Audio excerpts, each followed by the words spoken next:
Hi, I'm John Bannon, and I'm here with Jennifer. Hi. And Jennifer, you know, in my line of work, I visit a lot of casinos. Okay, and it gets hard to keep track of them. So here's what I do. From every casino, I steal a card. Don't You're not supposed to do that, Uh-oh. but I do. And then I rate the casino from A to like Z, because some of them are pretty crummy places. But I brought some of my casino cards with me, and I want to try and experiment with you. Okay. Good? Sounds good. Give the cards a shuffle, right? And that's one way to mix the cards, is to shuffle. Another way is to turn some of the cards face up and shuffle them into the others like this. Now you can see that these are all high cards, right? Because I did get them from a casino. But now some are face up and some are face down. And I'll tell you what, go ahead and give the cards a shuffle. Good. And then you can cut them if you want. Okay, this way? Yep.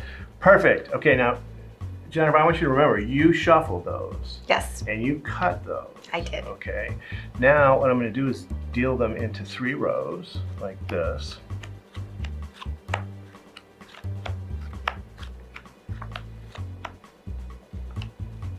Like that. So, this is what happens after you shuffled and cut. But now what we're going to do is we're going to fold these back into one group of cards. And we're going to do it either one row or one column at a time, and you get to decide. Okay, so which do you want to fold first?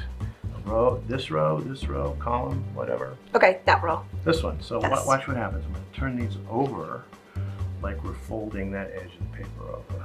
Okay. Okay. Now which one do you want to do? This row. This row. So we'll do that. You see we're changing the location and the orientation of the Sure. cards. Yeah, now I'll which way? fold it that way. This way. Okay, And and that way. then this way, and now what? This one to this. Like that. Yes. Okay. Now that was fair. You shuffled, you cut, you folded it up exactly the way you wanted to. And let's see what happened here. We've got some cards that are face up, right? And I don't know, do you feel lucky at all? I hope so. I'd like to say that. See, it's funny L for lucky. that you happen to end up with cards that tell me you were really lucky. Wow. Actually, you were really, really lucky. Okay. I mean, I don't know what other words we could have spelled with these, right? But you happen to end up with a royal straight flush, and you really can't get any luckier than that. I'm telling you. When the money comes in. That'll definitely get you the money. Wow, that's really cool. That's awesome.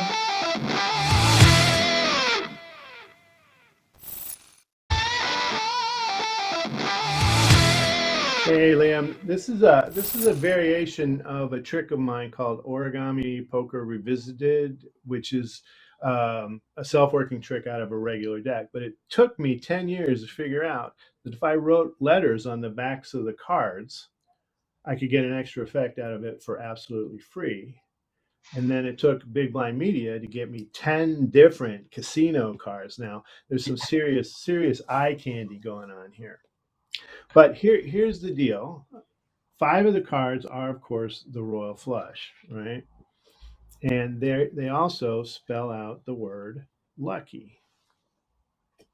All right. So when you spell out the word lucky, you're going to end up with the royal flush in order. So that's the secret setup, to the extent there is a secret setup, right? Yeah. And these can be to do the trick, these could be in any order. In fact, you probably should mix them up just so they don't necessarily spell anything. And they go on top of the rest of the cards. So these are just casino cards. And since the royal flush is all black, you want to have a preponderance of red cards here. Well, anyway, but this is what you get. You get these cards, right? And so you stick the 2 black ones in somewhere where it looks random, right? And then put the lucky cards on top, and now you're ready to go, right? So here's the procedure, and there's really not a whole lot to it. It almost looks like there's no procedure at all, I think. But you're going to overhand shuffle the cards, but you're going to run the top five cards first. So it's 2, 3, 4, 5. These are the lucky cards, and now you just shuffle off. All right. So this is a magician shuffles. Now spread off 7 cards, 3, 4, 5, 6, 7.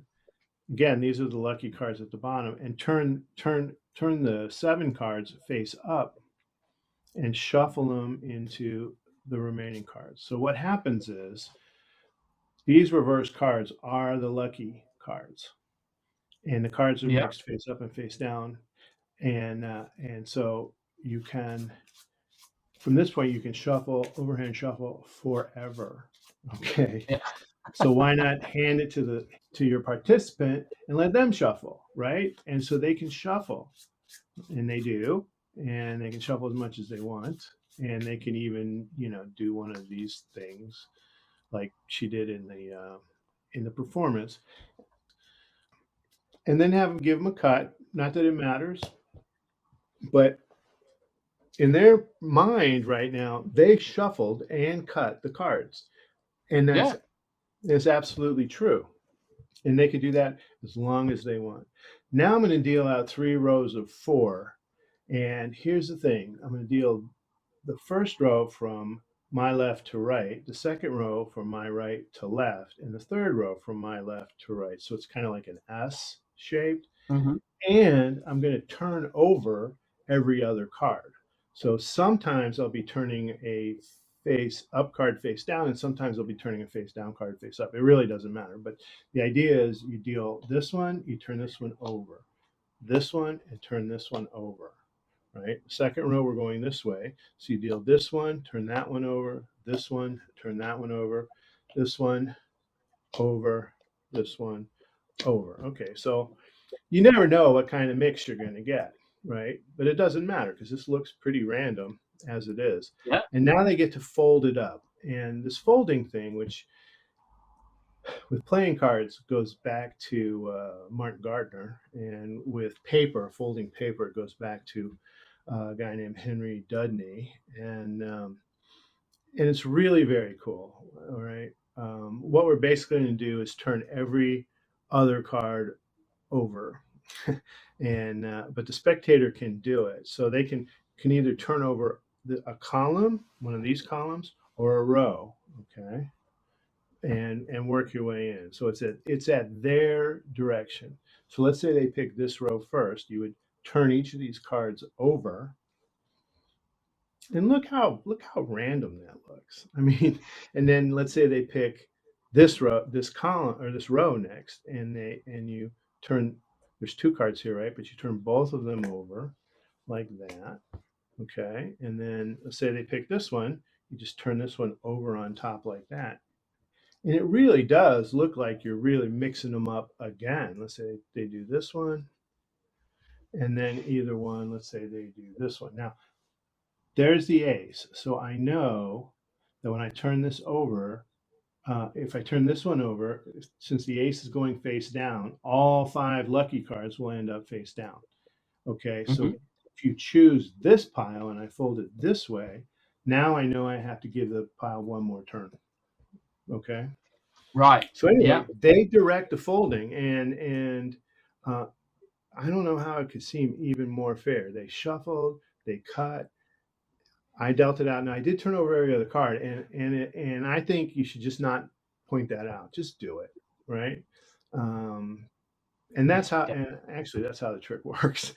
Yeah. And so now, when you spread the cards, there's only going to be 5 cards facing the other way, and they're going to be the 5 cards that spell lucky, and they're going to be the royal flush.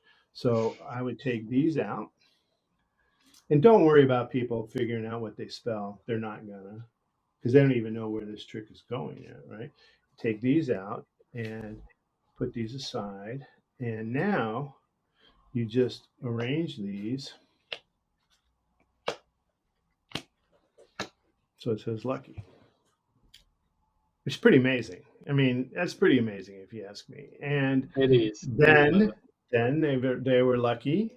And no, they were really, really lucky because you can turn these over and show that it's a royal straight flush, which is a big ending. And so that's it. And you That's get killer. a lot of glory for very little pain. Yeah. So the pain to glory ratio is pretty high here.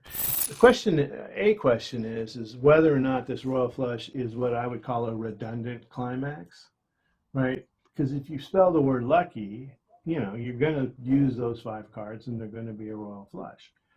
Hmm. But it's possible, given the randomness of this, that you could have spelled something else, right? Yeah.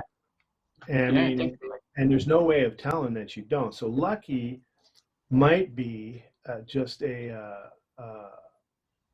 out, sort of, or one of multiple endings. So when you turn it over and show us the royal flush, that's not exactly a redundant climax. And even if it is, that's a good thing, because my theory is that redundant climaxes help cancel solutions that the audience hasn't arrived at.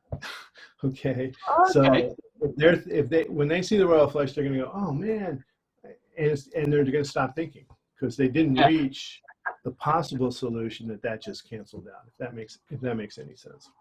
Gotcha. Yeah. So that's it. That's OMG Super Morigami. It looks so ridiculously fair. I think the different colours as well as the folding just makes it even more random looking, doesn't it? And the letters and everything. It just seems, yeah, it's going to I fool me every agree. time I do it. Yeah, and oh, the other thing is in the performance. Before I turn these over, I forgot about this. Um, you can bring up the fact that I don't know, and you can show them the remaining letters. I don't know what other words you could have spelled, right? Because it's Ah, possible they could okay. have spelled something else, right? So let's just raise that issue right now, right?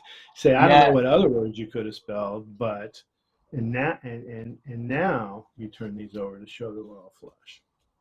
And Yeah, I that is. think that just adds an extra thing that they can't figure out to the whole thing. You know what I mean? Um, So do you think you have to justify the folding procedure, John, to mix them up?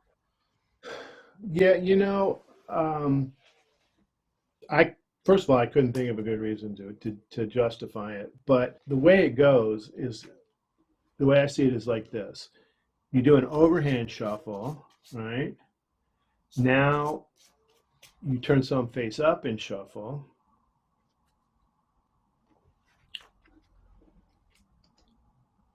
right?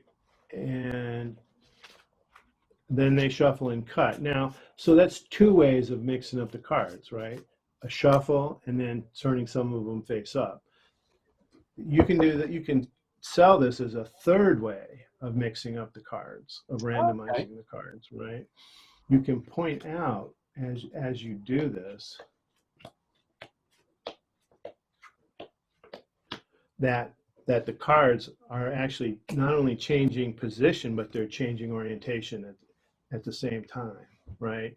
And so you can actually see as they make their calls that the cards are flipping over and they're changing places. And not that that matters for the trick, but they don't know that. And so it really does.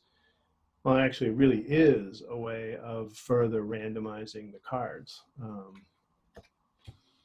It's just that because of the underlying principle, the only cards you're really going to change, you're not going to change any, and you're going to end up with the same reverse cards as you did before you started, which Yeah. is the Hummer part of this, and it's pretty hard to figure out. Okay, you know what I mean?